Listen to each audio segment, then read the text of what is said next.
Topic शुरू कर रहे हैं हम लोग न्यायिक पुनरावलोकन। इसी को ही एक और नाम से जानते हैं पुनरीक्षण।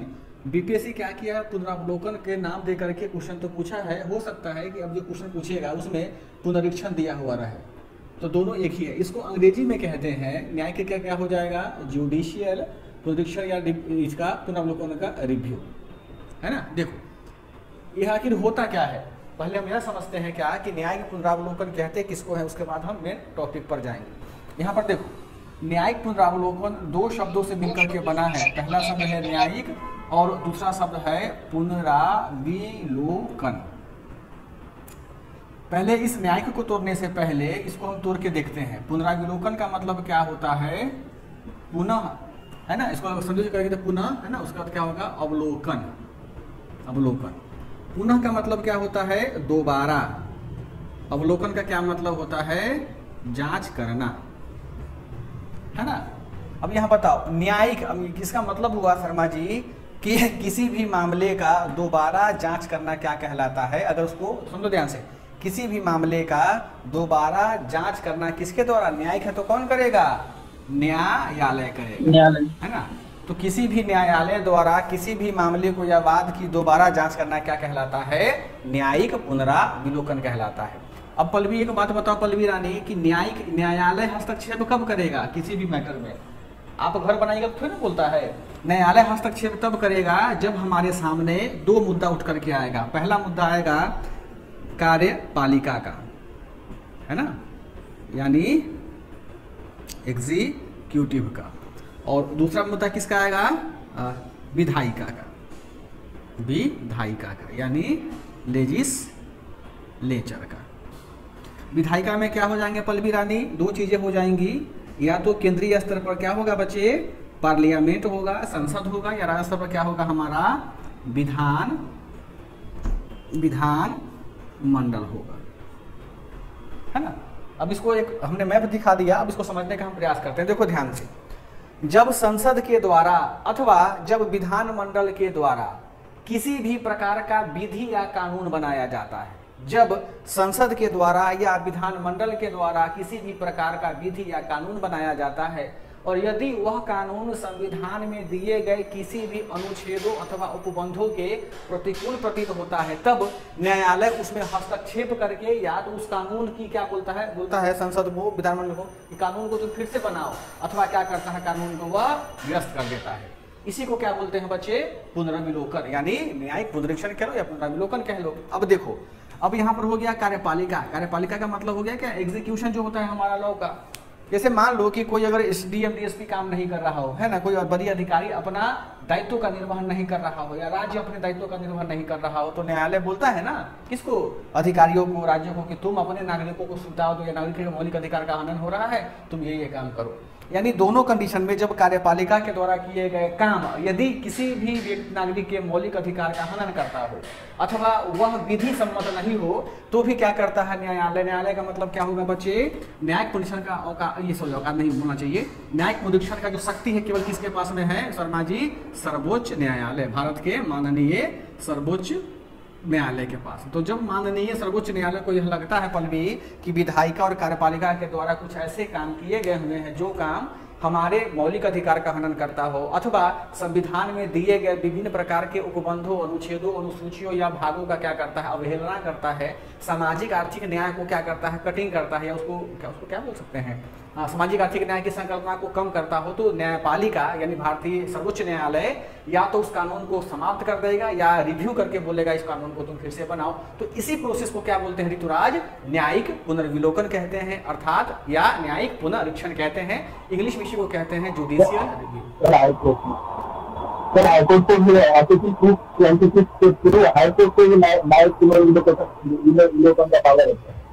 हाई कोर्ट जो है 226 का यूज केवल तब कर सकता है जब उसमें हमारे मौलिक अधिकार का हनन हो रखा हो। यानी हाई कोर्ट का हमने इसलिए नहीं बताया है कि हाई कोर्ट का न्यायिक पुनरीक्षण करने का पावर सीमित है, लेकिन सुप्रीम कोर्ट क्या कर सकता है, किसी भी प्रकार से कर सकता है, चाहे वो अनुच्छेद में दिया गया हुआ हो अथवा कोई लीगल बात किया गया हो, है ना। यही हम बात कहना चाह रहे हैं। ठीक, यहाँ तक समझ में आया सबका फ्रेमिंग। आगे चले। अब देखो आपको बुक्स में हर जगह जो अच्छी अच्छी किताबें हैं और जो नोट्स हैं, देखो पल भी हम यह नहीं बोले कि तुम्हारा नोट्स, हमने नोट्स का नाम लिया है खाली, है ना, तो क्रोधित मत होना। जितनी भी किताबें हैं, है ना, आज कॉलेज में खुश हो गए होंगे, है ना, जितनी भी किताबें और जितने भी क्या है नोट्स हैं, उन सब में यही लिखा गया हुआ है कि जो जुडिशियल एक्टिविज्म यानी जेए का जो जन्म होता है वो जन्म स्थान कहाँ माना गया है द्विवेदी जी बताओ? संयुक्त राज्य अमेरिका में माना गया है। संयुक्त राज्य अमेरिका में 1803 ईस्वी में वहाँ के एक जज थे, सुप्रीम कोर्ट के सर्वोच्च न्यायालय के चीफ जस्टिस है, उनका नाम था न्यायाधीश मार्शल, कहीं कहीं इसका नाम मार्वन भी लिखा जाता है ना। तो न्यायाधीश मार्शल ने कुछ ऐसे वहाँ अमेरिकन गवर्नमेंट ने कुछ कानून बनाया था, वो कानून क्या था, अमेरिका के लोगों के मौलिक अधिकार का हनन करता था। उसी पे यह क्या किया था, उसी पर उसने निर्णय दिया था कि नहीं तुम गलत कर रहे हो। तो हर किताब में क्या है, इसी की चर्चा की गई, अच्छे अच्छे किताब पढ़ लो या कुछ भी पढ़ लो। लेकिन यहाँ ध्यान रखिएगा, जो भी राजनीतिज्ञ है इस बात का कोई प्रूफ नहीं है, जिस प्रूफ यानी प्रमाण नहीं है अमरदीप बाबू, जिससे यह साबित हो कि न्याय पुनरीक्षण का जन्म कहाँ होता है, संयुक्त राज्य अमेरिका में होता है। हालांकि बहुत सारे पीटी में दरोगा का हो गया या सचिवालय सहायक का पीटी में हो गया, पूछा जाता है तो संयुक्त राज्य अमेरिका ही मारते हैं, लेकिन हम लोग चूंकि मेंस की तैयारी करते हैं थोड़ा गंभीरता से इसको जानेंगे। ठीक, देखो अब रहा बात का कि यह जो वर्ड है ना, तो कहीं ना कहीं क्वाइन किया होगा ना, क्वाइन का मतलब होता है सिक्का उछाला, कहीं ना कहीं से बात तो निकल के आया होगा, है ना। तो हमारे एक बहुत बड़े राजनीतिज्ञ है, उस राजनीतिज्ञ का नाम है स्मिथ, विलियम स्मिथ नाम के राजनीतिज्ञ हैं। उन्होंने कहा है कि न्यायिक पुनरीक्षण का जो जन्म होता है वह जन्म कहाँ से होता है, इंग्लैंड से होता है। अब यहाँ समझो इंग्लैंड से कैसे होता है, इस चीज को प्रमाणित करते हैं स्मिथ साहब की कैसे वहां से उसका जन्म होता है। देखो इंग्लैंड का क्या नाम है उसका, इंग्लैंड में संसद है नहीं बोल रहा है, यह संसद है। हाँ देखो क्या है पल्लवी रानी कि 18वीं सदी में, 18वीं सदी का यह मतलब हो गया 1700 के बाद से लेकर के 1800 ईस्वी के बीच, इसमें बोलते 18वीं सदी। अब देखो तो स्मिथ साहब ने कहा है कि 18वीं सदी में जब इंग्लैंड का संसद अर्थात ब्रिटेन का संसद कोई अगर कानून बनाता था, संसद तो भाई सर्वे सर्वा हो गया, या वहां का सर्वोच्च न्यायालय किसी प्रकार का कोई बात कहता था कि हमको भाई ये करो या ये ना करो, तो भारत में क्या है कि संसद जो कानून बनाएगा सब पर लागू होगा, सुप्रीम कोर्ट जो बात कहेगा सब उसको मानेगा, है ना, उससे बड़ा कोई तो नहीं है ना जी सुप्रीम कोर्ट से बड़ा हिंदुस्तान में। अब देखो तो स्मिथ साहब का कहना है कि 18वीं शताब्दी में जब इंग्लैंड का संसद या सर्वोच्च न्यायालय किसी प्रकार का कोई वाक्य कहता था या कानून बनाता था, तो इंग्लैंड में एक विंग होता था जो सीधे राजा के अंतर्गत काम करता था, है ना। उसका क्या नाम था अमर बाबू, प्रीवी काउंसिल। आप लोगों ने जिनका इतिहास वैकल्पिक विषय होगा या जो एनसीईआरटी की किताब पढ़े होंगे 12th क्लास का, 12th क्लास बोलते हैं, हाँ 12th क्लास का, उनको यह पता होगा कि प्रीवी काउंसिल होता क्या है ना। राजाओं का एक समूह था, राजा अपने लोग को नामांकित करते थे, तो प्रीवी काउंसिल का इतना पावर था कि क्या करता था, संसद के और सर्वोच्च न्यायालय के बात को या लॉ को रिव्यू करता था। यदि उस काउंसिल को लगता था कि तुम्हारा जो संसद द्वारा बनाया गया कानून बन गया तो उसको सही कर देता था, अदरवाइज उसको क्या करता था, खत्म कर देता था। तो स्मिथ साहब ने इनकी किताब में लिखा गया होगा कि इसका जन्म हम कहाँ से मानते हैं, इंग्लैंड से मानते हैं। तो कभी भी कंफ्यूज मत करना, बीपीएससी या कोई भी क्वेश्चन पीटी में पूछेगा तो अपना विवेक का यूज करना कि ऑप्शन में क्या दे रहा है आपको, है ना। लेकिन मैक्सिमम जगह जो न्याय की अवलोकन है उसको अमेरिका ही माना गया है, तो आप क्वेश्चन का भाव देखना कि क्या पूछ रहा है, उस हिसाब से आप उसको क्या करना, सॉल्व करने का प्रयास करना। इसकी जरूरत हमको मेंस में नहीं होगी, हम इस जानकारी के लिए आपको बता दिए कि आखिर होता क्या है। आगे बढ़े, इसको लिख लोगे डिफरेंट मतलब भूमिका में क्या कहते हैं पुनरावलोकन को, मिटाएं इसको। Yes sir.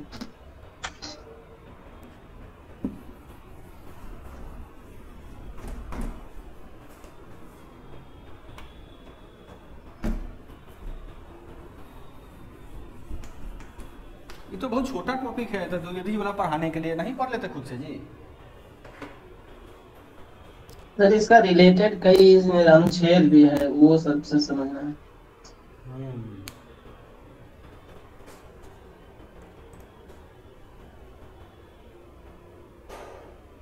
बच्चों की उपस्थिति बहुत कम हो गई, लगता है सब जन्माष्टमी मनाने चला गया है। नहीं, रीता भी नहीं आई है आज।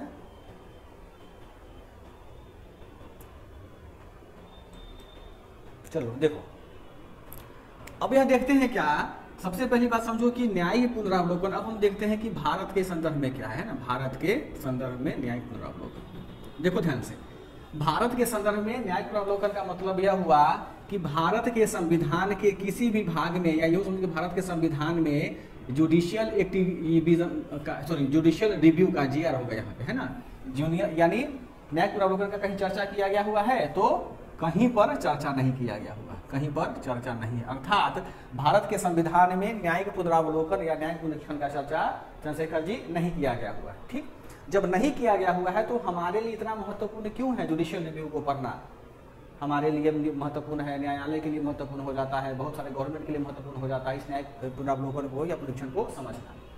ठीक, देखो तो इसके लिए क्या है, इसके लिए भारत के सर्वोच्च न्यायालय ने 3 बातें कही हैं। यानी इसका जो आधार होगा, आधार का मतलब यह हुआ इसका जो बेस है, हम किस बेस पर भारत में न्यायिक पुनरावलोकन की शक्ति को लेकर के आए हैं और उसको हम क्या करते हैं, एग्जीक्यूट करते हैं। तो सबसे पहला क्या है, भारत का लिखित व कठोर संविधान। अच्छा, इसमें इंग्लिश मीडियम के बच्चे नहीं तो अंग्रेजी हम नहीं लिखते हैं। ठीक है, अगर आपको पूछना होगा तो हमसे पूछ लीजिएगा। देखो, हमने कहा कि न्यायिक पुनरावलोकन का 3 आधार होता है। ठीक, पहला क्या है, भारत का लिखित व कठोर संविधान। दूसरा क्या होता है, केंद्र व राज्यों के बीच शक्ति का बंटवारा। इसको आप एक और नाम दे सकते हैं अमरदीप बाबू, केंद्र व राज्य के बीच, राज्य के मध्य संबंध, है ना। इस संबंध में विभिन्न प्रकार के संबंध आ जाएंगे, परंतु माननीय सर्वोच्च न्यायालय के आधार पर जो भी डिसीजन हम पढ़ेंगे अभी, उसमें केवल पावर को लेकर के जुडिशियल रिव्यू का चर्चा किया गया हुआ है। ठीक, तीसरा क्या है, हमारे संविधान में वर्णित मौलिक अधिकार की व्याख्या। क्या है, एक्सप्लेनेशन ऑफ मौलिक अधिकार की व्याख्या। अब देखो क्या है, इस 3 ही पॉइंट को तो हमारी किताब में लिखा होगा, ये पॉइंट मेरे ख्याल से जहां हमको याद आ रहा है। इस किताब में क्या है कि केवल हमने 3 पॉइंट लिख करके दे दिया था, उसको एक्सप्लेन नहीं किया गया हुआ है ना, क्योंकि बहुत ज्यादा मोटा हो जाता। अब समझो यहाँ पर ध्यान से पल्लवी रानी कि भारतीय संदर्भ में सर्वोच्च न्यायालय हो या हमारा उच्च न्यायालय हो, उन दोनों न्यायालयों के लिए हमारे जुडिशियल रिव्यू का आधार जो होता है वह रागनी 3 उसका आधार होगा। समझी, 3 चकवा समझो टेम्पो हो गया। पहला आधार क्या होगा, भारत का लिखित व कठोर संविधान। दूसरा क्या होता है, केंद्र व राज्यों के बीच शक्ति का बंटवारा। यहाँ शक्ति का मतलब हो गया कौन, सूची। सूची में क्या होता है पल्लवी, संघ सूची, राज्य सूची, समवर्ती सूची, है ना। इसी 3 का। और तीसरा हमारा है मौलिक अधिकार की व्याख्या। इसके अलावा और कोई भी आधार सुप्रीम कोर्ट या हाई कोर्ट के लिए जुडिशियल रिव्यू का नहीं हो सकता है। हम उसको प्रूव करते हैं कि कैसे। देखो अब एक बात बताओ, सबको पता है कि भारत का इतना बड़का संविधान है, पढ़ते हो संविधान की, आपके टीचर पढ़ाए होंगे पॉलिटी वाले, कि संविधान की विशेषता क्या है कि भारत का संविधान बहुत बड़ा लिखा हुआ है, खूब कठोर। क्या नाम है, क्या गलत लिख लिया है ना, भारत का लिखित व कठोर नहीं ना है जी, नहीं कठोर नहीं है सर, कठोर और लचीला। हाँ, भारत का लिखित कौमा लचीला, अंशतः लिख लो, यहाँ सही बोल रहे हो, अंशतः लचीला व अंशतः कठोर संविधान। अब देखो सबको पता है कि भारत का संविधान क्या है, एक तो लिखित है। लिखित का मतलब यहाँ 3 पॉइंट हमारे पास में आया है, रिटेन है। आपको पता है कि क्या है कि बहुत लंबा लिखा गया हुआ है। तो पल्लवी रानी, हो सकता है कि जब संविधान का निर्माण हो रहा होगा, है ना, उस समय संविधान बनाने वाले ने कुछ गलती कर दिया होगा, हर्षी कानून का गलती हो गया होगा, या कोई कानून ऐसे बना दिए होंगे जो वर्तमान के समय में एप्लीकेबल नहीं हो रहा है, तो उसको तो हटाना पड़ेगा हमको। तो संविधान में क्या करेंगे, संशोधन करके हटाते हैं या उसको रिजोल्यूशन करके उसको हटाते हैं। दूसरा क्या कहता है कि लिखित मतलब क्या कि बहुत लंबा लिखा होगा, यानी हमारा भारत क्या है, विविधताओं वाला राज्य है, और वहां पर इतना बड़ा संविधान को लिख लेना, हो सकता है कि जब विविधताओं का हमको क्या केंद्रीकरण, विविधताओं का जब केंद्रीकरण होता है, यानी जब सभी सभ्यताओं का समामेल होता है, तो कुछ ऐसे भी कानून जो व्यर्थ होते हैं उसको हमको संविधान से हटाना अपरिहार्य होता है समय के साथ में। उसके लिए हमको क्या चाहिए, सुप्रीम कोर्ट या हाई कोर्ट क्या करता है, रिव्यू करता है कि भाई कौन सा कानून अभी एप्लीकेबल होगा, कौन सा कानून एप्लीकेबल नहीं होगा, उसको हटा देते हैं। फिर देखो अंशतः लचीला, अंशतः कठोर। अब देखो आपको पता है कि जो हमारे विधायिका होता है, उस विधायिका में कितने मतलब गुरगोबर लोग जाते हैं वहां चुन करके। गुरगोबर का मतलब हुआ कि ज्यादा पढ़ा लिखा और इंटेलेक्चुअल पर्सनालिटी वहां नहीं जाते हैं जो संसद का प्रतिनिधित्व कर पाए। बहुत कम लोग होते हैं जो पढ़े लिखे जाते हैं। लेकिन जो जज न्यायपालिका होती है उसमें क्या होता है कि बहुत पढ़ाई करने के बाद सुप्रीम कोर्ट के जज या हाई कोर्ट के जज का पद को धारण करते हैं। तो जाहिर सी बात है कि जो लोग न्याय को समझ करके उस पद को धारण करते हैं, उनको पता होता है कि किसी भी उपबंधों का प्रयोग हम कहाँ करेंगे और किसी भी उपबंधों का प्रयोग कहाँ नहीं होना चाहिए। तो पहला पॉइंट का व्याख्या यह होगा, क्या होगा समझो ध्यान से, कि न्याय, हमारा भारत का संविधान इतना बड़ा है और अंशतः लचीला अंशतः कठोर है, जिसमें समय के परिवर्तन के साथ साथ भारतीय संविधान के किस अनुच्छेद में किस भाग में परिवर्तन होना चाहिए, यह जिम्मेदारी माननीय सर्वोच्च न्यायालय की होती है। और समय समय पर सर्वोच्च न्यायालय केंद्रीय विधायिका को यह आदेश देता है कि आप अपने नियमों में क्या करें, बदलाव करें, जिससे हमारा संविधान क्या हो, लंबे समय तक जीवित रह सके। तो चूंकि यह जो स्टेटमेंट हम आपको बोले हैं वह भी क्या है चंद्रशेखर, अपने आप में this is the example of judicial review of supreme court और हाई कोर्ट। अपने आप में क्या एक उदाहरण है न्यायिक पुनरीक्षण का, किसका, सर्वोच्च न्यायालय का या फिर हाई कोर्ट का। तो दूसरा देखो क्या है कि केंद्र राज्य संबंध, हम कल भी पढ़े हैं कल की क्लास में कि सेंट्रल है और स्टेट है, इस बीच में क्या विषय है, 3 विषय है ना। तो देखते हो ना कि बहुत सारे विषय पर क्या होता है, ये झगड़ा होता है, यानी केंद्र और राज्य के बीच में विभिन्न मुद्दों पर विवाद होता है, तो उसको सुलझाता कौन है, सर्वोच्च न्यायालय।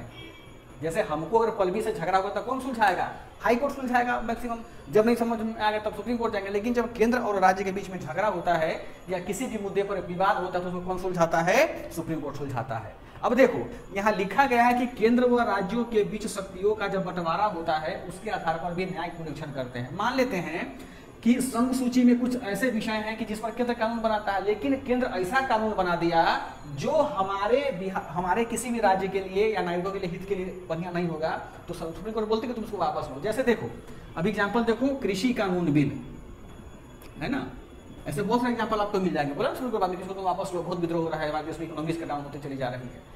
फिर देखो राज्य सूची पर भी केंद्र सरकार कानून बना सकता है, समवर्ती पर भी केंद्र सरकार कानून बना सकता है। तो जरा बताओ तो कि अगर हमको कानून का जरूरत नहीं है, लेकिन अगर केंद्र जरूर जबरदस्ती कानून बनाएगा तो हम तो प्रतिरोध करेंगे ना, हम सुप्रीम कोर्ट के पास में जाएंगे। तो इसमें यह कह सकते हैं केंद्र और राज्यों की भी शक्ति के बंटवारे वाले कॉलम में कि केंद्र के द्वारा समय समय पर राज्यों के शक्तियों का अतिक्रमण किया जाता है।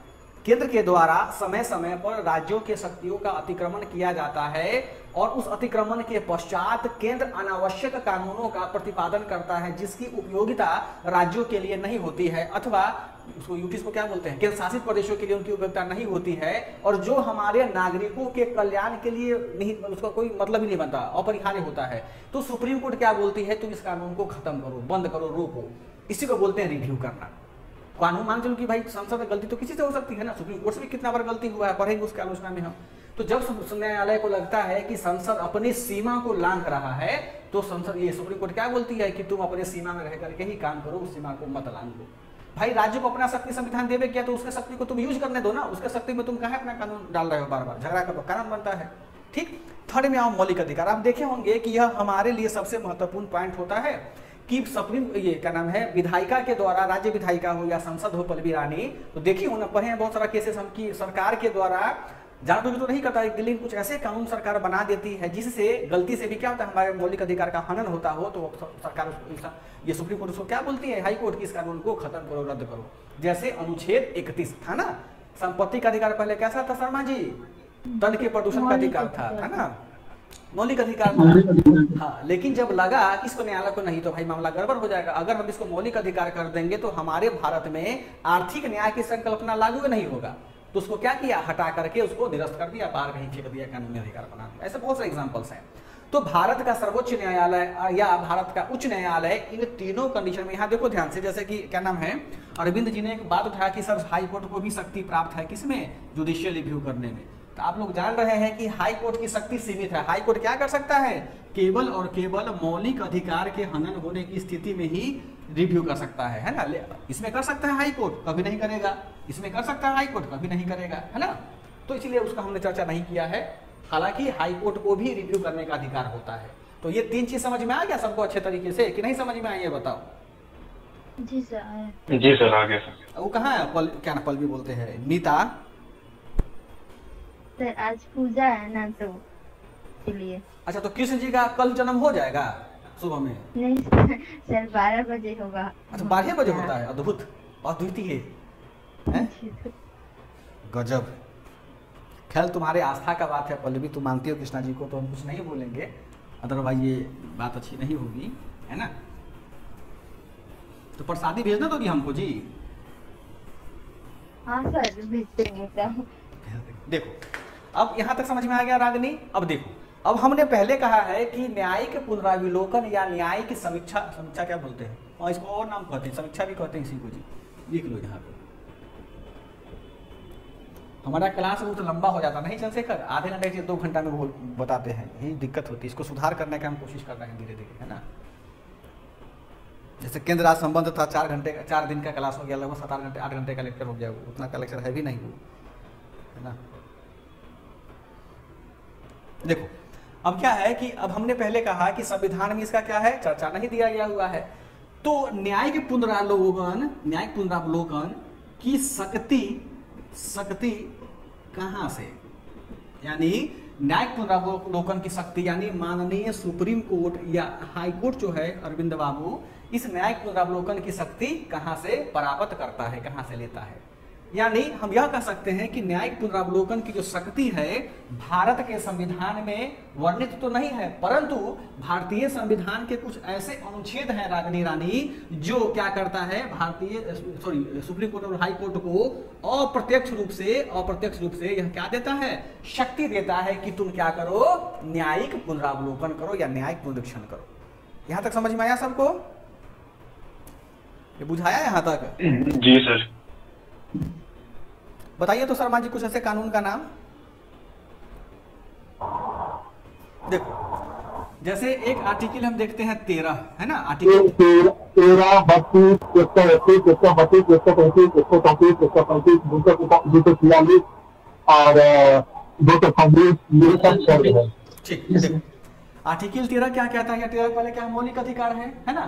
तो आर्टिकल 13 में यह कहा गया है पल्लवी रानी कि राज्य अथवा केंद्र, है ना, क्या कहता है कि राज्य अथवा केंद्र ऐसा कोई भी कानून नहीं बनाएगा जो हमारे मौलिक अधिकार का हनन करे। यदि यह हमारे मौलिक अधिकार का हनन करेगा तो न्यायालय उस कानून को क्या करेगा, रद्द कर देगा।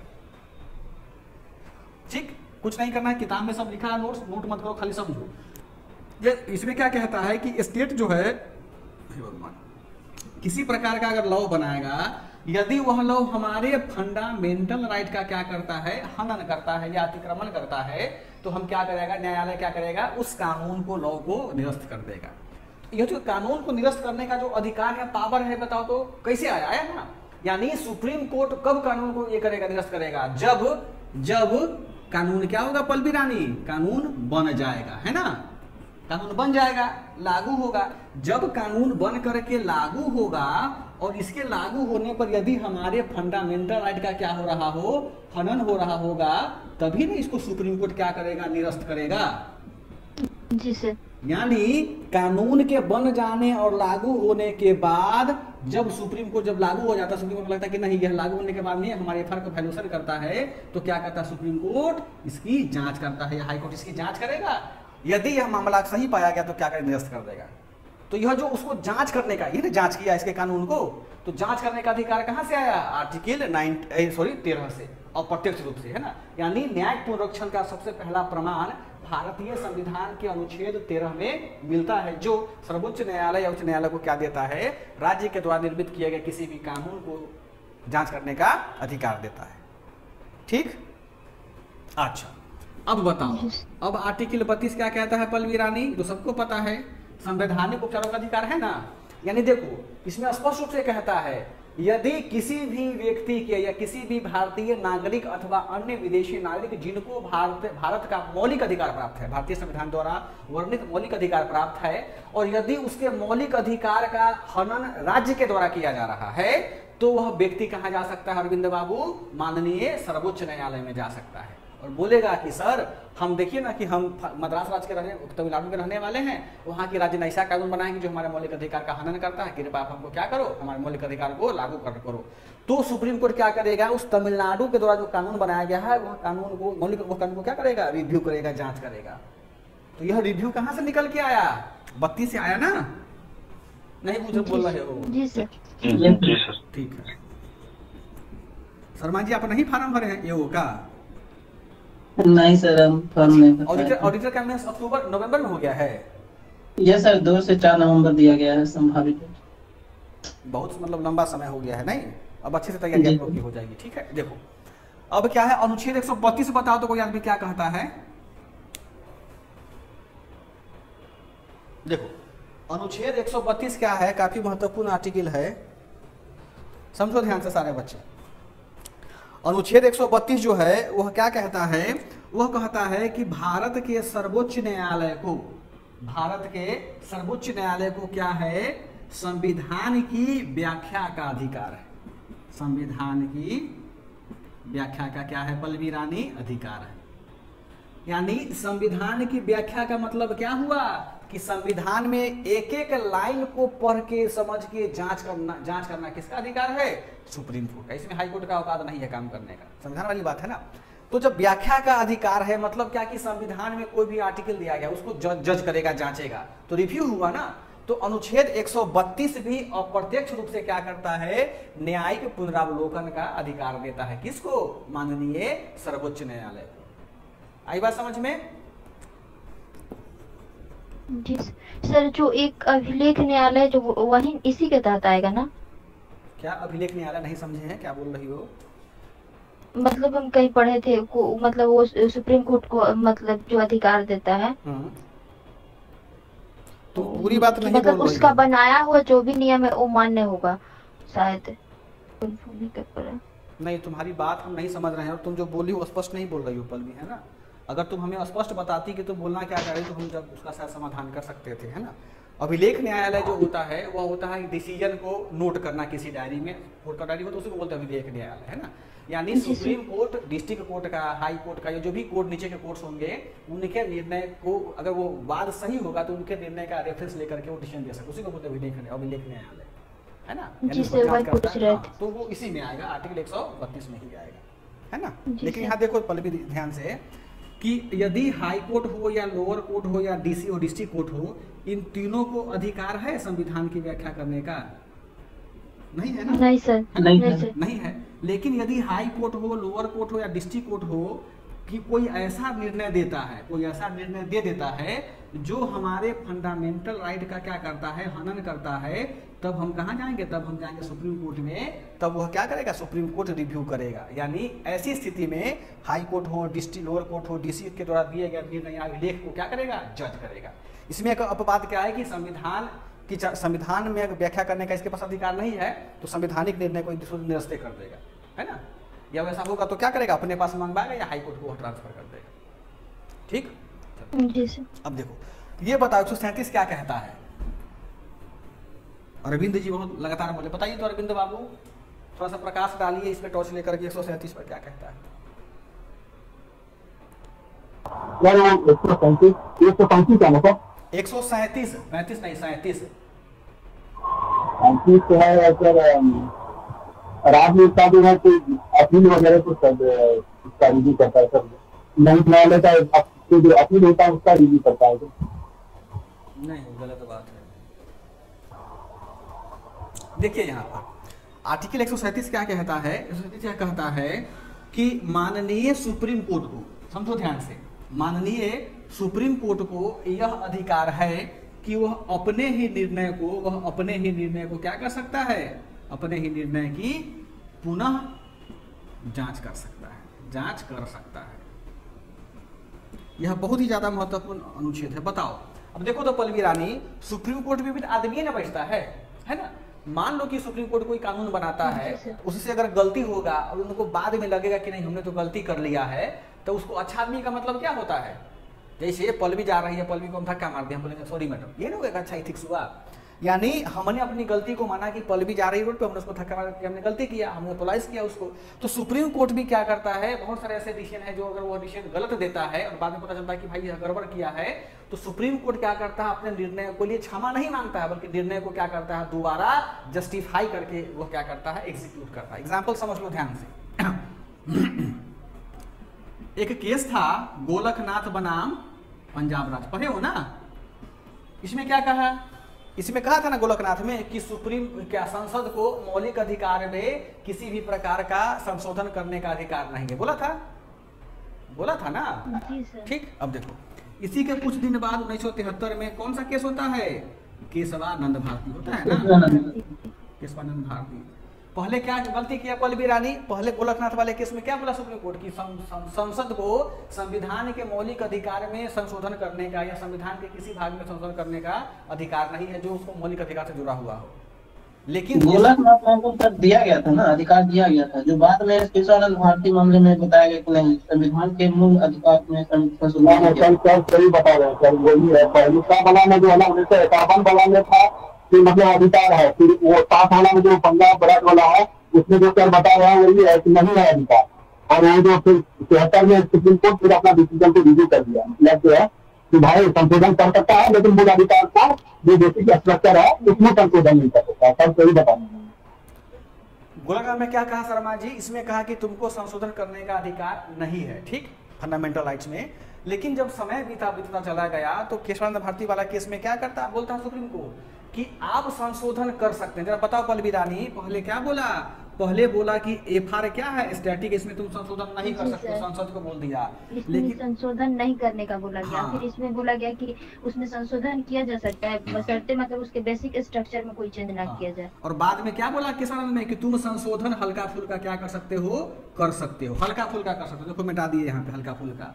लेकिन क्या करे बोला है कि तुम किसी भी प्रकार से क्या नाम उसका बेसिक स्ट्रक्चर में संशोधन नहीं कर सकते। यानी केशवानंद भारती में बोला सुप्रीम कोर्ट कि इस भारतीय संसद को मौलिक अधिकार में संशोधन करने का अधिकार है, परंतु संविधान के आधारभूत संरचना या ढांचा में परिवर्तन करने का अधिकार नहीं है। और सुप्रीम कोर्ट यहाँ यह भी बोलती है कि संविधान का बेसिक स्ट्रक्चर क्या होगा, मौलिक अधिकार क्या होगा, इसका निर्णय कौन करेगा, इसका निर्णय खुद सुप्रीम कोर्ट करेगा। ये कहाँ से आया है, आर्टिकल 137 में। समझे शर्मा जी, कोई और कंफ्यूजन हो बताओ।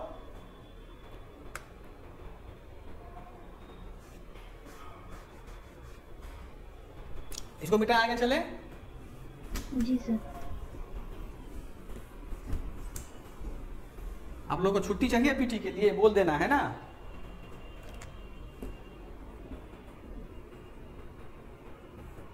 और जो पीटी का डेट दिया गया है आपको ज्यादा पॉसिबिलिटी लग रहा है तो हो जाएगा इसमें।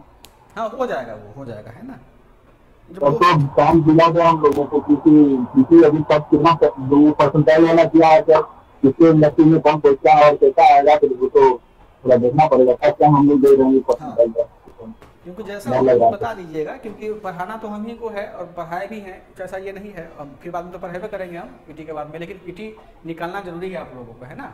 अब तो इन लोगों का योग का भी ऑलरेडी का भी मैच चला गया नवंबर में, तो बहुत लंबा समय हो गया है। देखो आर्टिकल 246 में क्या कहता है, समझो ध्यान से। यह अनुच्छेद कहता है कि जब सेंटर, जब केंद्र या जब स्टेट, समझो ध्यान से, वो कुछ बोल रहा है, जब केंद्र और राज्य अपने सीमा क्षेत्र से बाहर जाकर के क्या बनाता है, कानून बनाता है, तो भारत का सर्वोच्च न्यायालय क्या करता है, इस कानून को रोकता है या क्या करता है, उसको समाप्त करता है, निरस्त करता है। समझो ध्यान से। जैसे सेंटर का अधिकार कहां तक है पल्लवी रानी, भारत का जितना मैप है उतना ही तक ना जी। भारत का मैप हो गया, चाहे अंडमान निकोबार, यानी संसद जो कानून बनाएगा वो कहां के लिए कानून बनाएगा, अपने राज्य के लिए, अपने देश के लिए कानून बनाएगा। 47 होगा सर, 47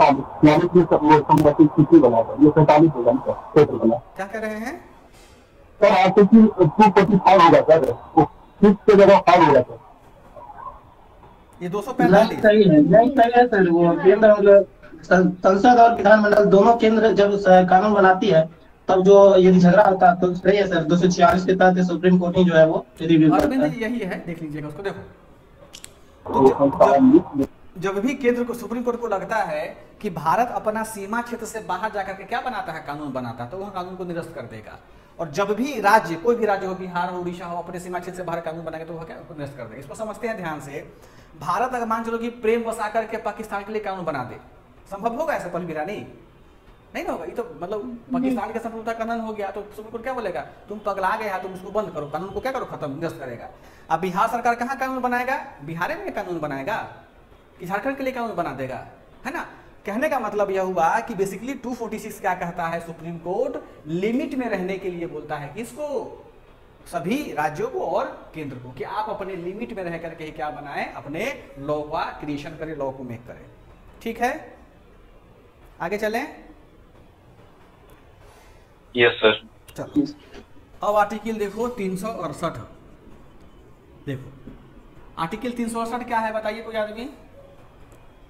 देखो आर्टिकल 368 क्या कहता है, यह काफी महत्वपूर्ण है, इसमें संशोधन का अधिकार है। संविधान संशोधन करने की संसद की शक्ति। हाँ देखो इसमें क्या है, बहुत महत्वपूर्ण आर्टिकल है, ये बीपीएससी पूछता है पीटी में बार बार। इसमें क्या है, जो हमारा सुप्रीम कोर्ट होता है, जो हमारा सुप्रीम कोर्ट होता है ना पल्लवी रानी, वो समझो कि एक बहुत बड़का एकदम आंख गड़ा के रहता है किस पर, भारतीय सरकार पर, केंद्र सरकार पर। यानी यह सुप्रीम कोर्ट ऑब्जर्व करता है क्या कि भारत का पार्लियामेंट यदि कोई भी कानून, समझो ध्यान से, भारत का पार्लियामेंट यदि कोई भी कानून को मेक करता है जो संविधान के अनुकूल हो, समझो ध्यान से, भारतीय संसद यदि किसी ऐसे कानून का निर्माण करता है या सृजन करता है जो संविधान के विपरीत हो, या भारतीय संसद किसी ऐसे क्या करती है, ऐसा प्रकार का संशोधन करती है, ऐसे विधि से संशोधन करती है जो संविधान में वर्णित नहीं है, तो सुप्रीम कोर्ट क्या करता है, उस प्रोसेस को खत्म कर देता है। फिर से दोहरा देते हैं,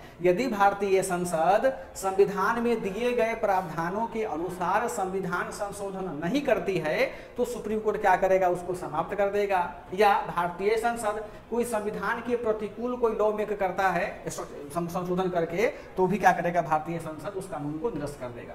तो आर्टिकल 368 में तो एक पावर दिया ना पीछे से प्रॉपर्टी रूप से, क्या कि रिव्यू करने का। आई बात समझ में। तो ये कुछ ऐसे आर्टिकल्स हैं पल्लवी रानी जिससे हमको क्या पता चलता है कि न्यायिक पुनरावलोकन या न्यायिक पुनरीक्षण क्या है, वास्तव में संविधान में अप्रत्यक्ष रूप से वर्णित किया गया हुआ है। कोई दिक्कत यहां तक किसी बालक बालिका को?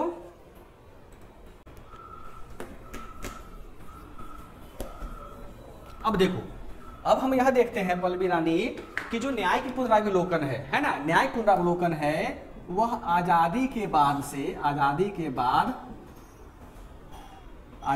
बाद न्यायिक पुनरावलोकन की व्यवहारिकता लिखेंगे, न्यायिक पुनरावलोकन की व्यवहारिकता।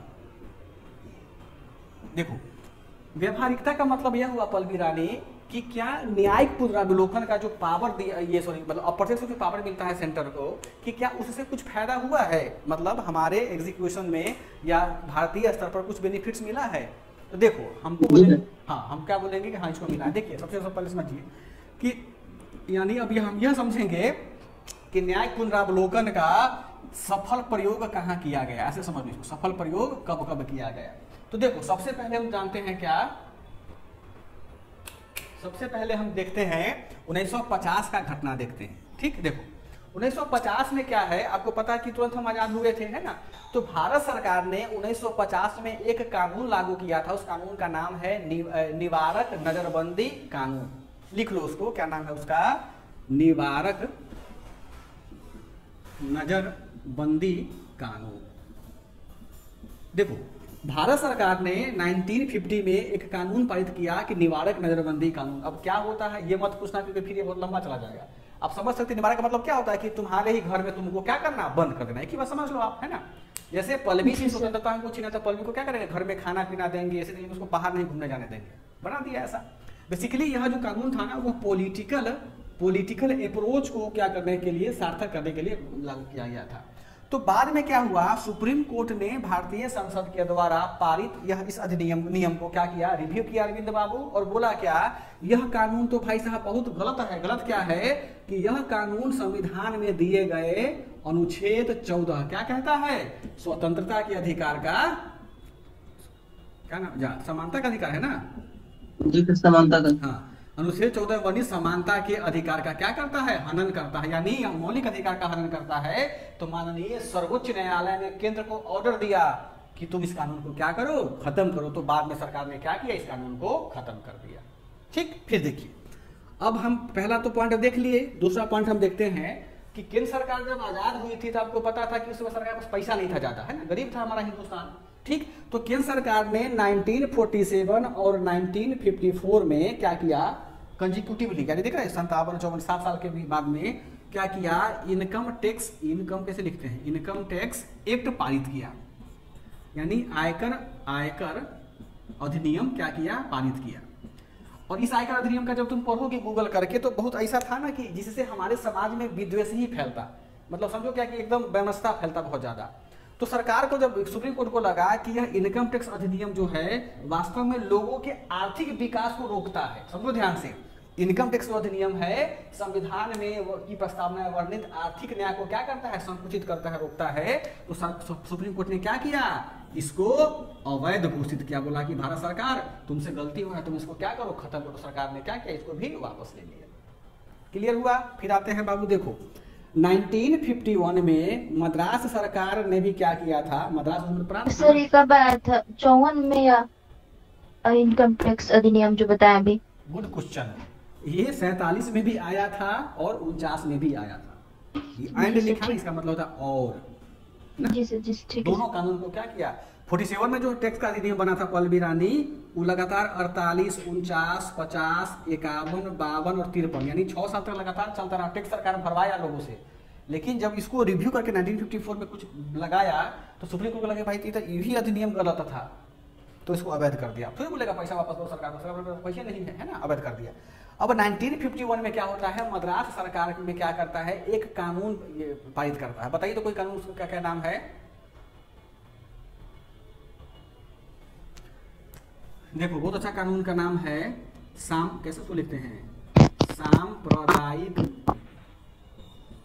अवज्ञा कानून, जो सॉरी सांप्रदायिक राज कानून। देखो यह बेसिकली क्या था, नाम से ही स्पष्ट है, सांप्रदायिक राज कानून। यानी मद्रास सरकार ने अपना ऐसा उसके विधानमंडल में लॉ बनाया पल्लवी, जो कानून क्या किया, यानी किसी एक जाति विशेष के लोगों को क्या किया, बहुत ज्यादा आर्थिक राजनीतिक बढ़ावा दिया।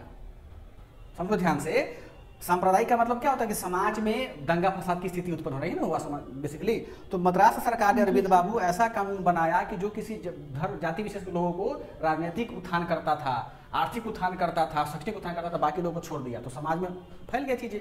तो सुप्रीम कोर्ट को पता चला कि भाई तो तुम गलत काम किए हो। सुप्रीम कोर्ट ने इस राज कानून को क्या किया, रिव्यू किया और बोला क्या कि यह कानून हमारे भारतीय संविधान के आर्टिकल 14 यानी जो समानता का अधिकार उसका क्या करता है, हनन करता है। इसलिए महाशय आप इस कानून को क्या करो, खत्म करो। सरकार ने क्या किया, मद्रास सरकार ने इसको कानून को खत्म कर लिया। ठीक, अब देखो चौथा हम और कुछ एक टॉपिक पढ़ते हैं, क्या नाम है, 19 क्या देखो इसका, हाँ एक और केस हुआ था 1950-51 में, हालांकि उसका नाम 1950 में ही कहा जाता है। उस केस का नाम है देखो ब्रिजभूषण कुमार बनाम दिल्ली सरकार।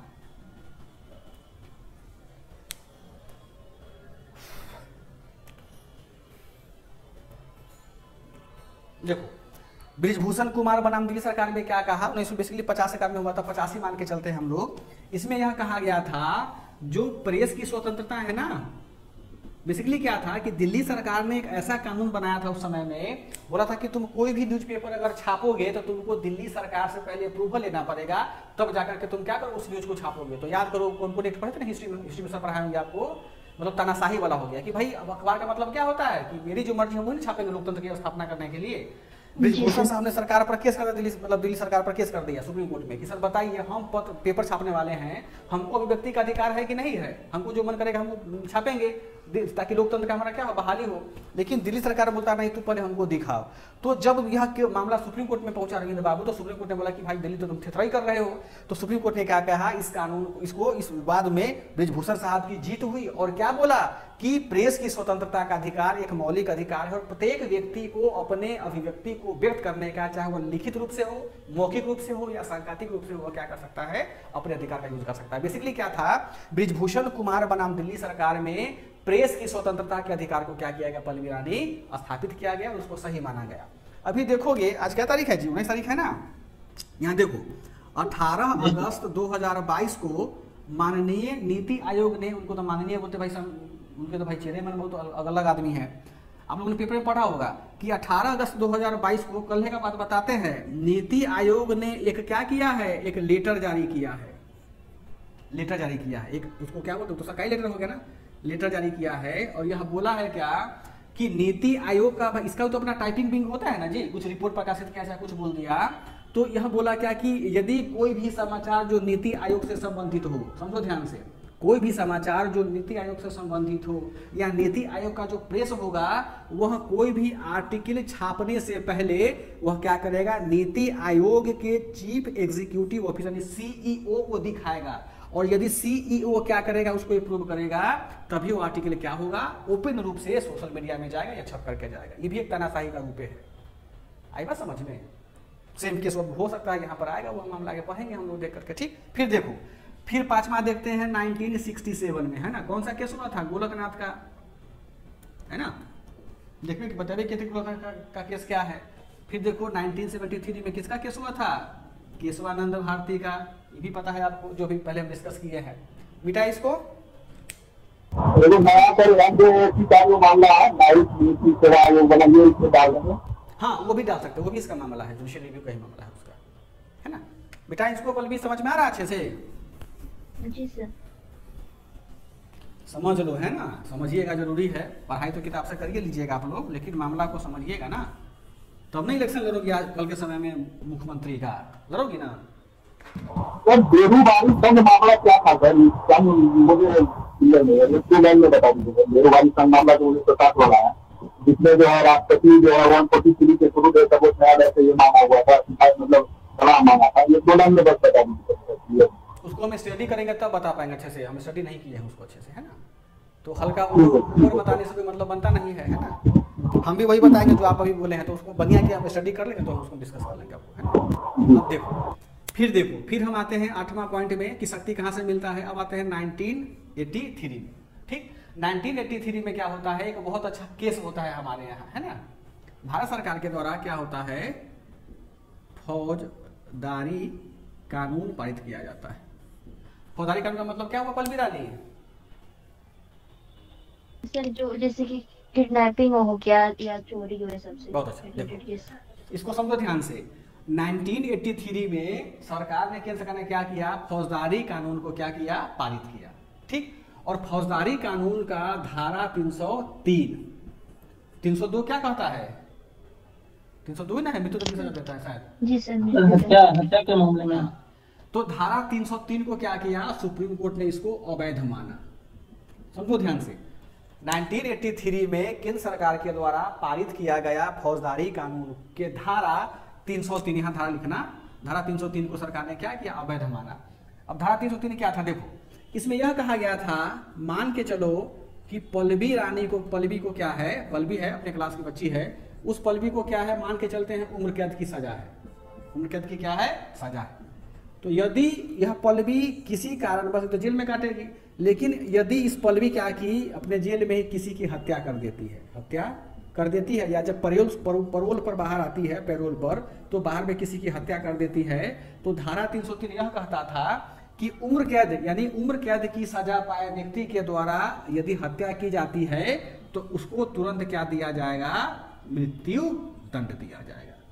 जैसे मान लेते हैं, समझ में आया कि फिर कंफ्यूजन हुआ किसी चीज में? देखो जी सर, धारा 303 क्या कहता है कि यदि कोई व्यक्ति जो क्या है, फौजदारी कानून में उम्र कैद की सजा काट रहा है और जेल में झगड़ा हुआ किसी का हत्या कर दिया, या पैरोल पर जब बाहर आता तो किसी का हत्या कर दिया, तो क्या होगा, उसको तुरंत मृत्यु दंड क्या दे दिया जाए।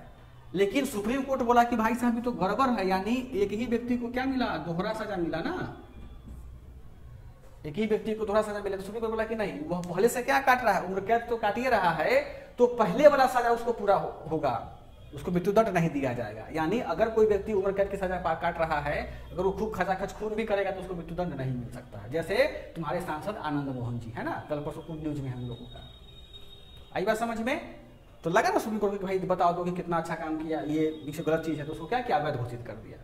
आगे चले, फिर देखो 1991 के में एक हमारे क्या था, भारतीय संसद में एक बिल पारित हुआ था, उसका क्या नाम था, दल बदल कानून, दल बदल कानून था ना। तो दल बदल कानून में क्या था कि कोई भी राजनीतिक दल अपना आदमी लेके वहां चला जाता था, कोई लेके वहां चला आता था, बात समझ में आया। तो इस दल बदल कानून को क्या किया, जब एक सरकार ने, संविधान क्या नाम है, संसद ने एक कानून बनाया कि यदि इतना व्यक्ति लेकर के तुम दूसरे पार्टी में जाते हो तो तुम क्या होगा, तुम उसकी तुम्हारी सदस्यता नहीं जाएगी, तुम वही रहोगे। तो दल बदल कानून को क्या किया, इसको क्या किया, मान्यता दिया। यानी सुप्रीम कोर्ट ने कहा कि यदि सांसद या विधायक इतना लोगों के साथ में लेकर के स्वेच्छा से वह पार्टी का त्याग करता है तो उसकी सदस्यता नहीं जाएगी। क्यों? क्योंकि उसको बहुमत मिला हुआ है और दूसरे मतलब अन्य विधायकों का समर्थन उसको प्राप्त है।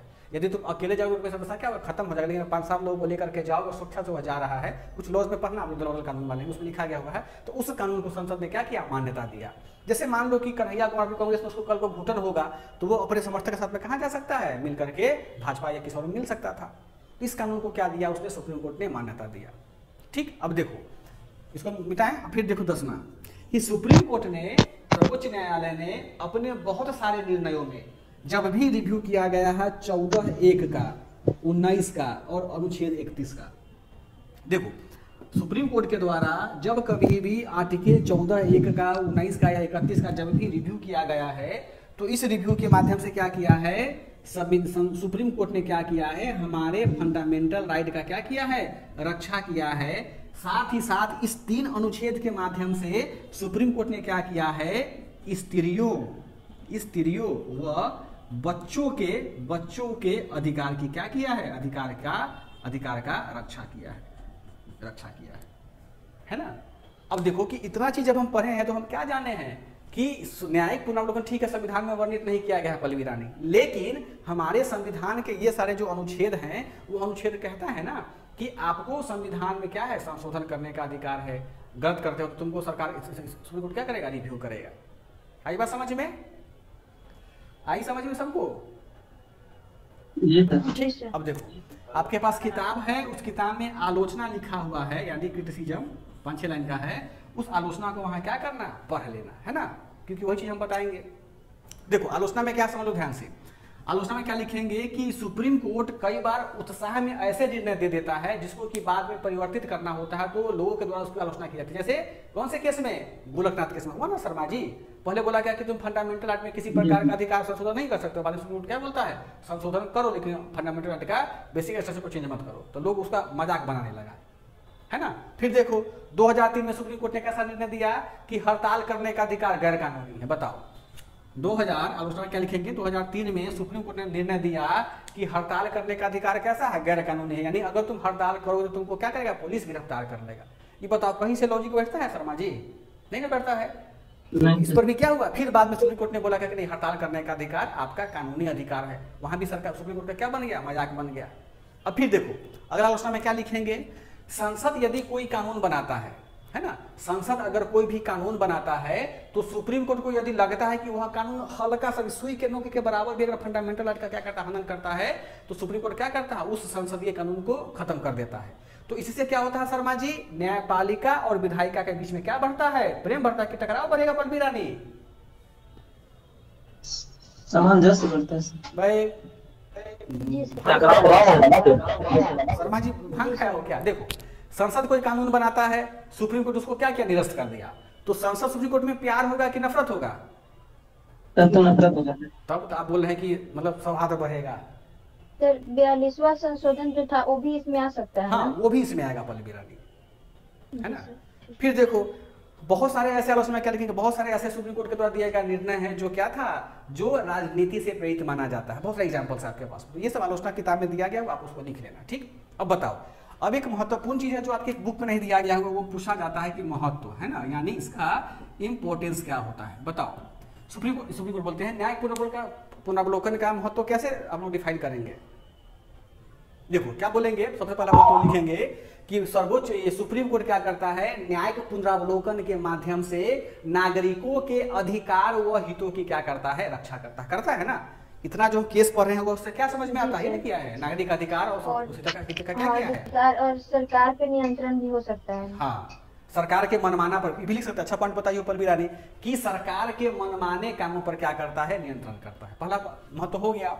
दूसरा महत्व क्या हो गया कि संवैधानिक गतिरोधों को न्यायिक पुनरावलोकन के माध्यम से सुप्रीम कोर्ट क्या करता है, दूर करता है। जैसे मान लो कि जब कभी लगता है कि संविधान के किसी उपबंध की व्याख्या करने की जरूरत होगी तो उसकी व्याख्या कौन करता है, सुप्रीम कोर्ट करता है ना। जब भी किसी भी मुद्दे पर संवैधानिक गतिरोध होगा तो उसको दूर करने का अधिकार किसके पास में है, सुप्रीम कोर्ट के पास में। यह भी उसका बहुत बड़ा महत्व है। फिर देखो कार्यपालिका और विधायिका के कामों पर न्यायपालिका क्या रखता है, नियंत्रण रखता है, कंट्रोल रखता है, ताकि कार्यपालिका और विधायिका मनमाना रूप से कोई काम नहीं कर ले। फिर देखो अगला महत्व में क्या लिखेंगे कि न्यायिक पुनरावलोकन के माध्यम से, या न्यायिक पुनरावलोकन क्या करता है, व्यक्ति की स्वतंत्रता और गरिमा की रक्षा करता है, व्यक्ति के सांविधानिक अधिकारों की क्या करता है, सुरक्षा करता है ना। ये सब इसके क्या है, हमारे महत्व हो जाएंगे। तो आज की क्लास में क्या देखा हम लोगों ने, देखा क्या कि न्यायिक पुनरावलोकन कहते किसको हैं और इनका महत्व क्या क्या होता है। अब देखो इसमें क्या है, क्वेश्चन पूछ रहा है कि न्यायिक पुनरावलोकन के माध्यम से मूल अधिकार का बेसिक स्ट्रक्चर का क्या करो, केस के साथ तुम बताओ। तो केस तो पहले पढ़ा दिए थे ना मूल अधिकार वाले चैप्टर में। तो क्वेश्चन यदि जब पूछेगा तो वहां वाले, तो जैसे 16 वाला जो क्वेश्चन है, न्यायिक पुनरीक्षण से आपका क्या अभिप्राय है, और भारत के सर्वोच्च न्यायालय द्वारा प्रतिपादित मूल ढांचे के सिद्धांत का आलोचनात्मक वर्णन कीजिए। तो फिर इसको मतलब ये सब केस जो है इसी से ना लिखेंगे रिलेट करके। हाँ जो पहले बताए थे ना, जो केस सब था उसी केस को वहां मिलता है। बताया ना कि बीपीएससी किसी चैप्टर से नहीं कुछ बोलता, चैप्टर को क्या करता है, मर्ज कर दे रहा है ना। तो तुमको यह बताना होगा परवीन रानी कि कौन कौन से मौलिक अधिकार में न्यायिक पुनरावलोकन के माध्यम से संशोधन किया गया। तो पहला क्या बताएंगे, गोलकनाथ केस, केशवानंद भारती केस, अनुच्छेद 368 है ना। उसके बाद अनुच्छेद 14, 1931 में जो संशोधन किया गया हुआ है, इन सब को हम लोग क्या करेंगे उसमें डिस्क्रिप्शन के साथ में लिख देंगे। तो एक मिनट, जैसे कि यहाँ पे कह रहा है ना कि भारत के सर्वोच्च न्यायालय द्वारा प्रतिपादित मूल ढांचे के सिद्धांत का आलोचनात्मक वर्णन, तो आलोचना में यहाँ पे क्या लिखेंगे। ठीक है, पहले आपको लिखना है कि मूल ढांचा का सिद्धांत है क्या, ठीक। और मूल ढांचा का जो सिद्धांत सुप्रीम कोर्ट के द्वारा दिया गया है, क्या वह पर्याप्त है या नहीं है, इसी चीज को तुमको आलोचना करना है। यदि पर्याप्त नहीं है तो कैसे पर्याप्त नहीं है, और पर्याप्त है तो कैसे। दोनों केस में तुमको आलोचना होता है कि तुमको रीजन देना, ऑथेंटिक रीजन बताना है आपको। तो उसमें आलोचना में पॉजिटिव या नेगेटिव, मतलब पॉजिटिव पॉइंट दे सकते हैं क्या आलोचना में। हाँ, आलोचना का मतलब होता है उसकी कमी को उजागर करना। पल्लवी रानी, तो सुप्रीम कोर्ट ने जो आधारभूत संरचना पर अपना निर्णय दिया है, तो क्या वह निर्णय पर्याप्त है या और अधिक बेसिक स्ट्रक्चर हो सकता है। सुप्रीम कोर्ट कहता है ना कि समय समय पर सुप्रीम कोर्ट सर्वोच्च न्यायालय संविधान के बेसिक स्ट्रक्चर को बताता रहेगा। तो इसी से कंफ्यूजन क्रिएट होता है ना जनता में, सरकार में भी। एक ही बार तुम बता दो, तुम्हारे पास न्यायपालिका है, तुम इतने बड़े पढ़े लिखे जज हो, तो तुम एक ही बार संविधान का क्या करो, बेंच बैठा और बेंच में संविधान का व्याख्या कर लो। विवाद उत्पन्न होता है, प्लस जो सेंट्रल या स्टेट उसका जो भी कार्य है तो उसमें मतलब अवरोध होता है, और मतलब टाइम भी ज्यादा खींचता है। एक ही बार में तुम बताओ कि बेसिक स्ट्रक्चर क्या क्या संविधान का है ना, तो बोलता नहीं। आलोचना में मतलब इसको थोड़ा सा 2-4 पॉइंट लिख सकते हैं, जिससे मतलब स्टेट पे या कोई भी केंद्र हो गया उस पर क्या इसका थोड़ा सा इफेक्ट पड़ सकता है, नेगेटिव इफेक्ट। यही सब लिखना है, ठीक है। ये